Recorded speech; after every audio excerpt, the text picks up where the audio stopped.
उस्ताद जेठानी। रीना शादी के बाद से ही ससुराल में सबको दबा कर रखती। हर बात पर खुद को सबसे बेस्ट साबित करने की कोशिश करती। क्या माँ जी, देवर जी की शादी है लेकिन आपके बस की नहीं कि बाजार से एक रुमाल खरीद कर ला सके। भाभी, मम्मी ने हम लोगों को बड़ा कर दिया, शादी ब्याह सब हो गया। तब तो आप नहीं थी ना, जो आज माँ को ताना दे रही है। एक तो तुम लोग यहाँ आती हो, फिर मेरे और माँ के बीच लड़ाई करवाती हो।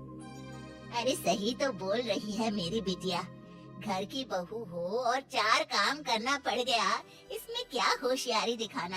अरे करना है तो करो, नहीं तो। बस ये सुनकर रीना का तांडव शुरू हो जाता है। वो चिल्लाने लगती है, हाँ हाँ, सारे काम करवाने के लिए रीना रीना, लेकिन जब काम हो जाए तो धमकी। अरे वाह जी वाह, अब देखो मैं क्या करती हूँ। घर पर छोटे देवर की शादी, ऊपर से भाभी नाराज। अरे रीना, बहू दिखाई नहीं दे रही, उसे बोलो छोटी बहू के घर जाकर उन लोगों से पूछ ले, कोई काम की जरूरत तो नहीं है। लेकिन रीना बहू हो तब ना। पापा, भाभी तो मायके चली गई, ये कहकर गई है कि शादी में भी नहीं आएंगी। अरे ये क्या बात होती है, समाज क्या कहेगा। और अब जब सब घर में आने वाले हैं, ऐसे में बड़ी बहू का घर में ना होना बिल्कुल भी ठीक नहीं है ये बात। अरे पापा रहने दो ना उसे, वहीं छोटी छोटी बात पर घर पर कलेश करती है। सोचती है खुद किसी को कुछ भी बोले लेकिन उसे कोई कुछ ना बोले। ऐसा होता है क्या? अरे फिलहाल तो बहू को मना कर लाना जरूरी है। ड्राइवर से बोलो कार निकाले, हम खुद जाएंगे। घर के सभी लोगों को बहू पर गुस्सा आता है। जो आदमी अपने उसूलों के आगे किसी के सामने नहीं झुका, वो कल की आई एक लड़की को मनाने जा रहा है। पता है ना माँ, पिताजी को समाज, परिवार और आस पड़ोस की कितनी परवाह है। पापा सबके सामने मिसाल कायम करके खड़े हैं कि उन्होंने पूरा परिवार बांध कर रखा है। ऐसे में भाभी नहीं होंगी तो पापा की प्रतिष्ठा में उंगली तो उठेगी ही ना। ये भाभी की जीत नहीं, सबसे बड़ी हार है, हार। उधर मायके में रीना की माँ, अरे बेटी क्या बात है, इतने पैसे वाले लोगों को घुटने में ले आई तू। देख तेरा ससुर कैसे गाड़ियों का काफिला लेकर आया है हम लोगों के दरवाजे। अरे माँ बस बहुत हो गया इन लोगों का नाटक। अब तो देखो, वो जो इन लोगों का दूसरा बंगला है ना, देवर की शादी के बाद वहाँ जाकर रहूंगी मैं, देख लेना। तभी ससुर बहू के मायके आते हैं। रीना की माँ नाटक करती है, अरे आइए आइए भाई साहब, अरे देखिए ना कब से समझा रही हूँ कि ससुराल में तेरी जरूरत है, चली जा बेटा। लेकिन पता नहीं क्या बात मन को लग गई है, आई तब से रोए जा रही है, रोए जा रही है। ससुर जो बहू की माँ की हरकतों से अच्छे से वाकिफ थे। देखिए वो सब हम बाद में देख लेंगे, हमारे घर का मामला है। फिलहाल रीना बेटा घर चलो, वहाँ तुम्हारी जरूरत है। बड़ी बहू हो तुम, लोग क्या कहेंगे।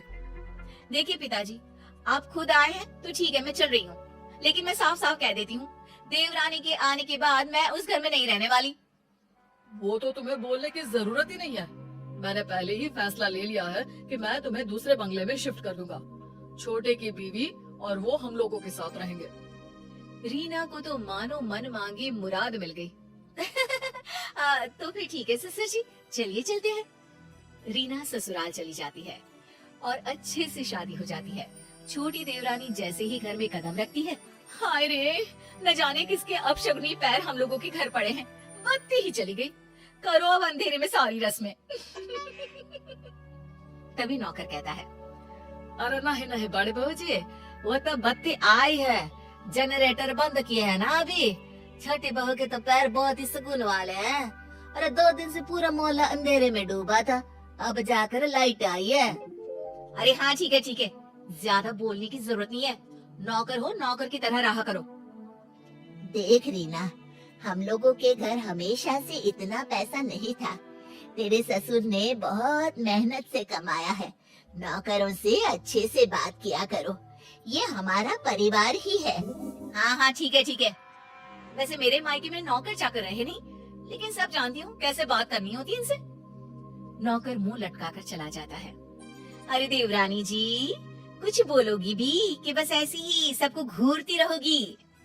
लेकिन छोटी देवरानी कुछ नहीं बोलती। अगले रोज, अच्छा तो मैं चली दूसरे बंगले में, यहाँ सब आप लोग आराम से खुशी खुशी रहो अपनी नई बहू के साथ। रीना का पति कहता है। लेकिन मैं अपना घर माँ पापा को छोड़कर कहीं नहीं जाऊंगा, ये तो पक्की बात है। तो ठीक है ना, आप रहो, मैं और बच्चे तो जाएंगे, कौन रहेगा यहाँ सर्कस में। छोटी देवरानी बोल पड़ती है। दीदी, आप इस घर को और घर के लोगों को ऐसे नहीं कह सकती। हाँ रीना भाभी, छोटी भाभी सही कह रही हैं। तभी ससुर जी आते हैं। बड़कू बेटा, अपनी बीवी को लेकर जाओ दूसरे बंगले में, हम लोगों के लिए छुटकी बहू है। पिता का ऑर्डर मानकर बड़ा बेटा रीना और बच्चों को लेकर चला जाता है। आज सब कान खोल कर सुन लो, वो घर की बड़ी बहू है, बड़ी ही रहेगी।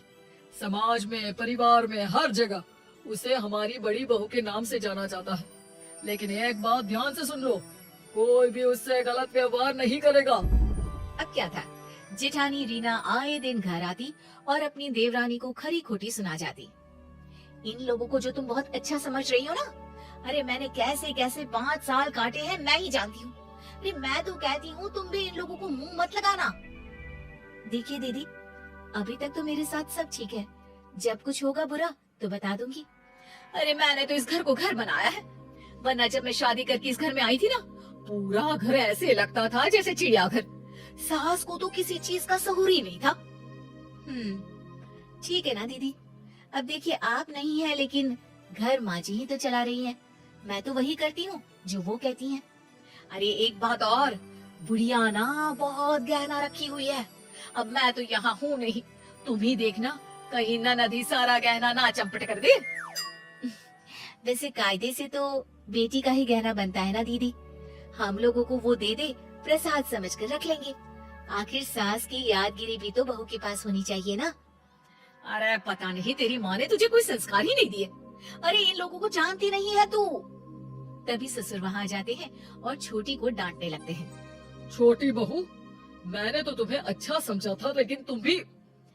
नहीं पापा जी, मैं तो सिर्फ दीदी से बात कर रही थी। हाँ, ये क्या कह रही थी पापा जी जानते हैं आप, कि बुढ़िया मर गई तो सारा गहना बेटी को दी जाएगी। मैंने कभी नहीं सोचा था छोटी कि तू भी ऐसी निकलेगी। तभी वहाँ सास और ननद आ जाते हैं। छोटी बहू दोनों को देखकर डर जाती है कि सास कहती है, नहीं नहीं, हम लोगों ने दोनों बहुओं की बात सुनी है। छोटी बहू की हर बात ठीक और संस्कारी थी। बड़ी बहू इस घर की हम लोगों की दिल खोल कर बुराई कर रही थी। जेठानी जैसे भी क्यों ना हो, जरूरी नहीं कि देवरानी भी वैसे ही निकले। हर एक के घर के अपने संस्कार हैं। बड़ी, तूने अलग घर ले लिया है, अब यहाँ का रास्ता भूल ही जा तो अच्छा है। छोटी सास की बात सुनकर चैन की सांस लेती है।